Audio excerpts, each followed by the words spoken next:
In today's episode of The Written Compass, we're going to talk about tools to have in your writing toolkit, right? This is part 4 of our 4-part series, all focused on 20 writing tips to support your writing journey.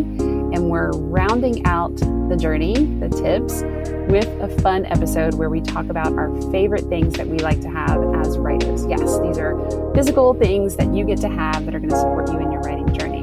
So let's dive right in.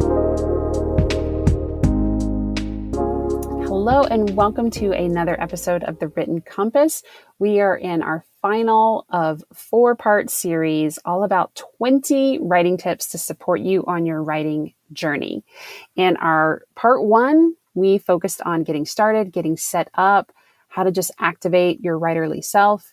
In part 2, we focused on getting the words down. How do we keep the momentum going? How do we actually get words on the page? In part 3, we talked about making your words sing, really helping them deepen and capture exactly what you're trying to say. And be sure you go back and listen to those if you haven't already. And our final part in the series, part 4, is actually just fun. How to make writing fun. And we are focused on like your writer toolkit. So I'm going to talk about stuff that can help you. I'm going to talk about tech that can help you. I'm going to talk about low tech, high tech. It's just going to be really simple and fun. But these are the things that my team, when we came up with these top 20 writing tips, we definitely had stuff. We had tangible things in our environment that we used to help cultivate what we felt like was our writerly self. And so I want to share those today because they're really fun. And I think it's something that we don't think about often as writers. Typically, every writer has something like this as a part of their process. So I'll be curious to hear what yours are, and can't wait to get those shared with us. So writing gear, writer toolkit, what do you need? So here are our five tips that we feel like support us as writers, and we've seen our clients who are published writers do the same thing. So the first tip for today is to make your writing environment cozy. Whatever that means for you, we want it to be inviting. Right? We don't want it to be a place that you don't want to go to because guess what? That's not going to help you get your words down. So that may be putting on a special set of comfy clothes. It may be setting the temperature in your space the way you want it. It may be lighting a candle. I have a client who every time she sits down to write, her embodiment part is lighting a particular candle that kind of just triggers for her. It activates for her. This is now writing time. Maybe it's opening a window so you kind of feel like you're outside while you're inside. Do whatever makes you feel good and inviting. Like the space needs to be inviting. I know I always have water first and foremost, but oftentimes I have a warm beverage as well. I may have my special pen. I definitely have my day book, which is my mead composition notebook of some sort that's nearby. So what are the things you need to make your environment cozy? Do that. Do it every time.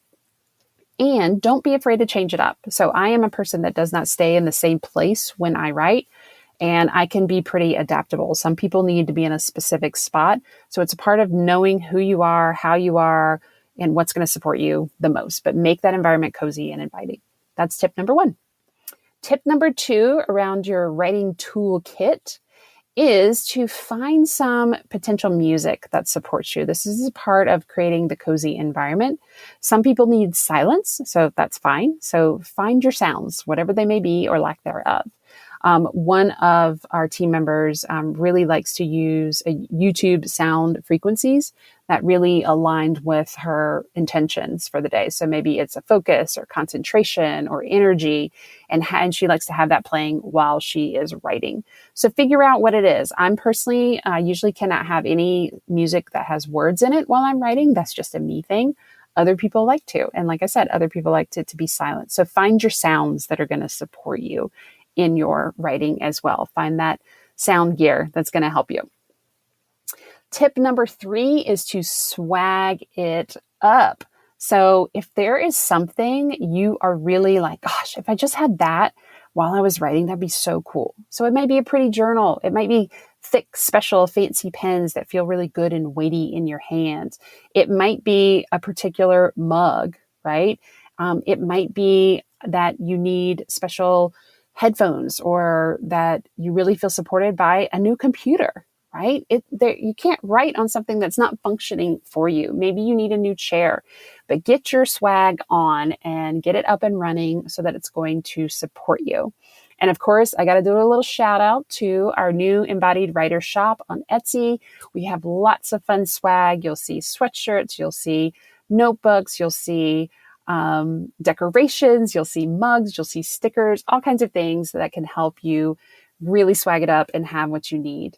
But get some swag that supports you in, like we said, for tip number 1, that cozy environment that you're creating. Tip number 4, use multiple writing tools all at the same time. Now, a lot of people think if I'm writing, I got to have it all in one space, all in one spot. And here's the thing about that. That may be true. And I know for me, I'm ultimately doing most of my writing when I'm writing my book that I'm working on at the time. I'm writing on my laptop. That's what the deal is. But I'm not always with my laptop, right?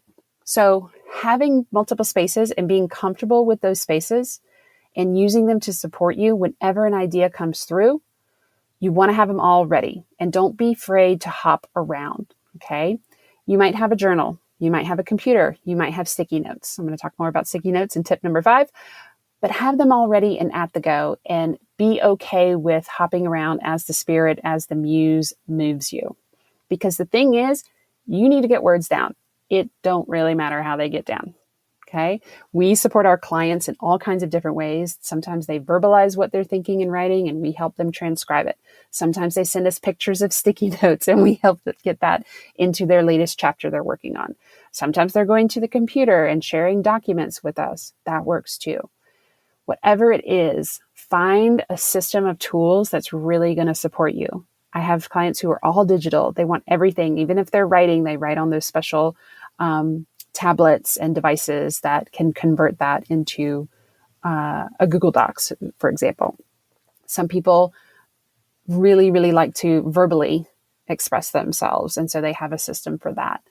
The goal is to keep yourself writing. So find whatever tools that you need to have in your toolkit so that you've got multiple of them. So at any time, when the spirit moves, when the muse hits, you've got a place to capture it.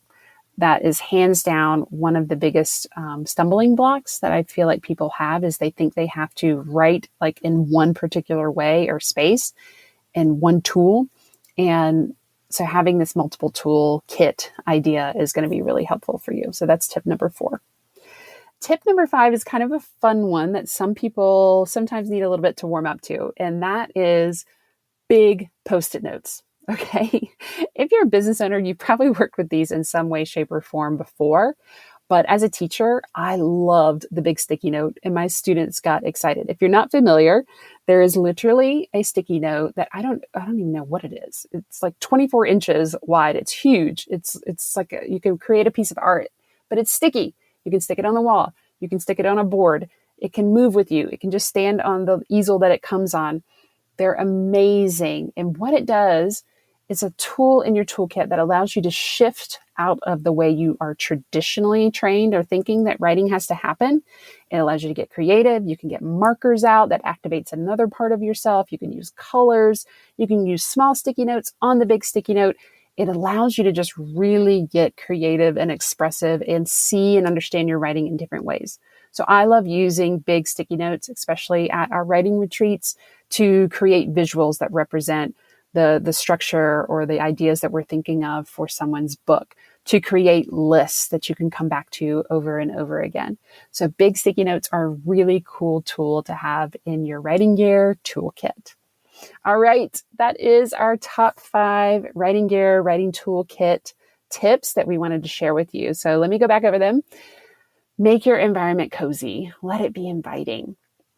Find your sound or lack thereof, whatever it may be. So find your music, find your frequencies, or find your silence. Swag it up.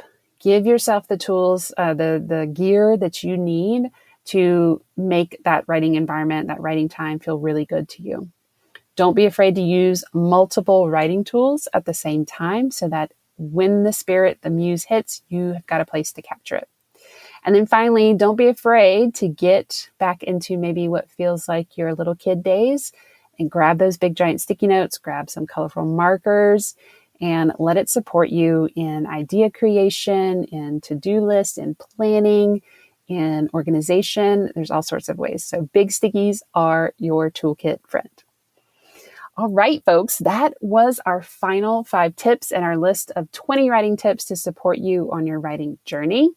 If you are just joining in, please make sure you go back and listen to all the other episodes, the other 3 parts, so that you've got your full list going. And if you want to make sure you've got support around implementing these lists, be sure you're reaching out to us and letting us know how we can support you on your particular writing journey. As always, thanks for joining us, and I look forward to talking to you soon. Thank you so much for listening to this episode of The Written Compass. If you are enjoying this content, do me a favor and go and review the podcast. This allows me to share and get these messages out to the people who really need them, who we want to read their books in the future. You can also go and share your thoughts and tag me at @ShaynaHartman_ on Instagram. Again, this is just a way for us to get connected and share the writing love. And if you know that you are ready to write your book, that message that's been burning inside of you for a long time, then I want to talk to you. My team and I want to talk to you. Head on over to ShaynaHartman.com and click Work with Us. From there, you'll see an application to explore and see if writing your book is your next best step.